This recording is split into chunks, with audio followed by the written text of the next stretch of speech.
This is a sports catastrophe production. Hey there, hello there. It's Jeff Cutter Dummy welcoming you to another sports catastrophe on this day. And on this day, March 24, 1962, the boxing world was shocked over the fight between Benny Paret and Emil Griffith. So let's take a look at things and all that. Let's start off by talking about the victim in this case, Benny the Kid Paret. He was a Cuban welterweight who won the world welterweight title twice in the 60s. And he died on April 3rd, 1962, 10 days after injuries sustained in a live ABC boxing match, his match against Emil Griffith. Paret was 35, 12-3. He won the welterweight title for the first time in 1960 by taking down Don Jordan. And in his first defense, Emil Griffith KO'd him in the 13th round. Paret would get a split decision win over Griffith to get the title back. And basically, Paret took on Gene Fullmer, the middleweight champion, and got KO'd in the 10th round. So it was a huge match between Paret and Griffith the third.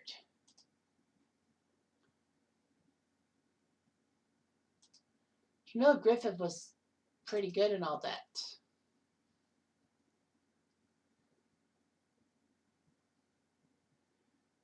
So Paret and Griffith basically would fight each other.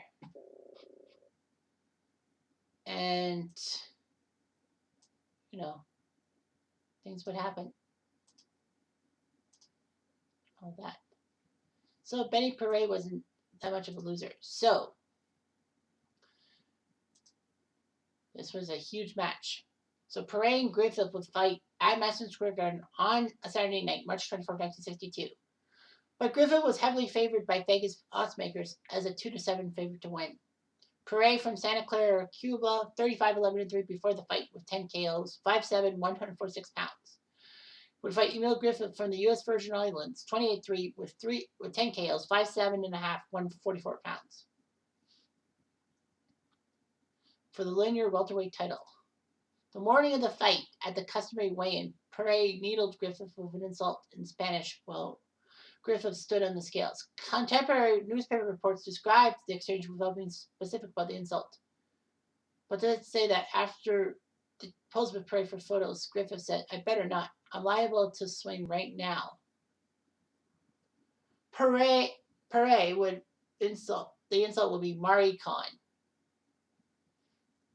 which basically in Cuban and Spanish basically means hobo and all that. It was famous for being also put in, like, when Escobar, the Blue Jays, put that on his eye black and thought he got away with it, but an eagle-eyed viewer said something about Maricon. I asked someone who understood Spanish, and he said, yeah, it's Maricon.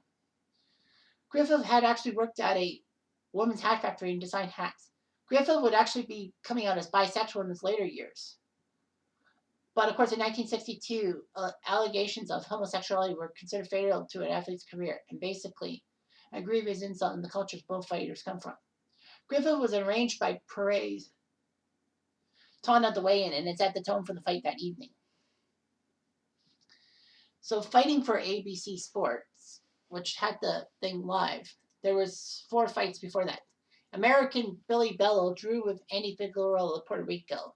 Willie Giles of the U.S. beat Dave Russell of the U.S. in a majority decision. Angelo Soho TKO'd Angelo Golosito, and Taco Gonzalez, that's his real name, had a majority decision over Sid Marcus. So it's time for the fight. Who has the fight? Paret almost got Griffith with a multi-punch combination, but Griffith was saved by the bell. After the 6th round, the trainer of Emil Griffith, Gil Clancy, said, "When you go inside, I want you to keep punching until Paret holds you or the referee breaks you. Keep punching until he does that." In the 12th round, Don Dunphy, who actually called the bell for ABC, said, "This is probably going to be the tamest round of the entire fight." However, seconds later, Griffith took Perret into the corner and unleashed a flurry of punches to the champion's head. Perret basically defended himself. He slumped to the side of against the ropes with his head out of the ring. And all that. It was shocking that, Perret wasn't counted at that. Referee Ruby Goldstein said that, I've seen on numerous occasions that boxers deliberately put their heads out a little out of the ring as a means to get away with being hit cleanly. Now, at the time, Griffith was throwing a few punches, but Perret seemed to get his hand up and block a number of them and all that. Perret's manager was actually criticized for not throwing the towel in for Perret. Alvaro did say that he screamed for Goldstein to stop it, but he didn't hear me. After 29 straight punches, Goldstein stepped in and called a halt to the fight, giving Griffith the win by TKO. However, after the referee intervened, Perret, who was on his feet for rounds, actually slid to the floor and collapsed in the corner. People thought it was from exhaustion, but no, it was other than that. Griffith's team raised his arms, and he won the victory. But immediately after Griffith returned to the corner, Perret collapsed in order to check on him and sent away. Perret was carried from the ring on a stretcher. Griffith told Dunphy of the ABCs after Perret was carried from the ring, I'm proud to be the welterweight champion again, and I hope Perret is feeling good, which they will not tell me how he feels. And then Dunphy actually introduced what was, in hindsight, being cited as the first use of instant replay in TV history, asking Griffith to walk through the bout's final seconds with him in detail. After the broadcast ended and the seriousness of the situation became known, Griffith went to the hospital where Perret was treated and tried to gain entry in Perret's room. Passers-by would insult him and all that. And Perret, unfortunately, would never regain consciousness, and 10 days later, he would die in Manhattan Hospital from brain hemorrhage. There was a lot of controversies and all that. It was realized that one of the reasons why Perret died was he was vulnerable due to the beatings he took in his previous 3 fights within 12 months of each other. New York boxing authorities were criticized for giving Perret clearance to fight just several months after the former fight.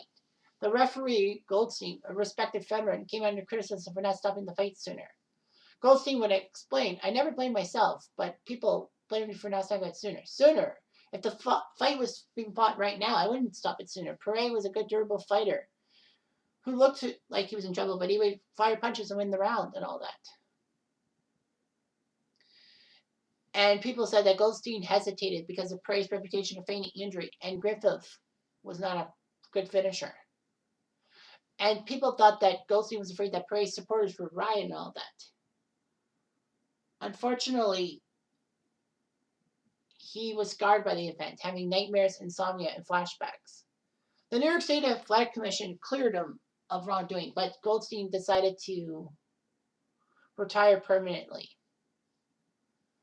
New York Governor Nelson Rockefeller created a 7-man commission to investigate the incident in the sport.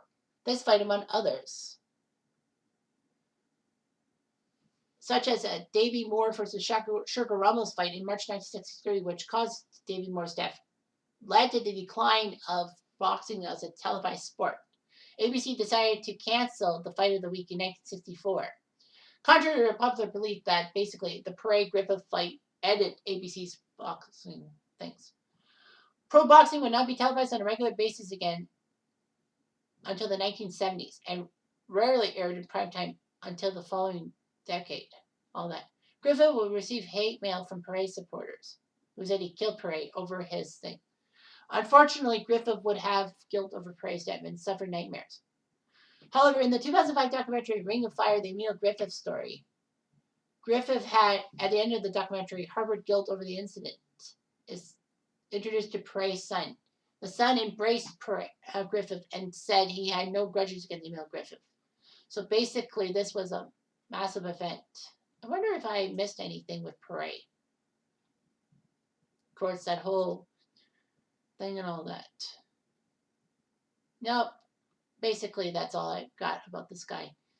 Like, fights on national TV are hard to come by, but basically live and all that on a Saturday night. Of course, the NHL wasn't on any American networks and all that, but yeah, Perret and Griffith was a good fight. It was a good trilogy, but it all ended too terrible.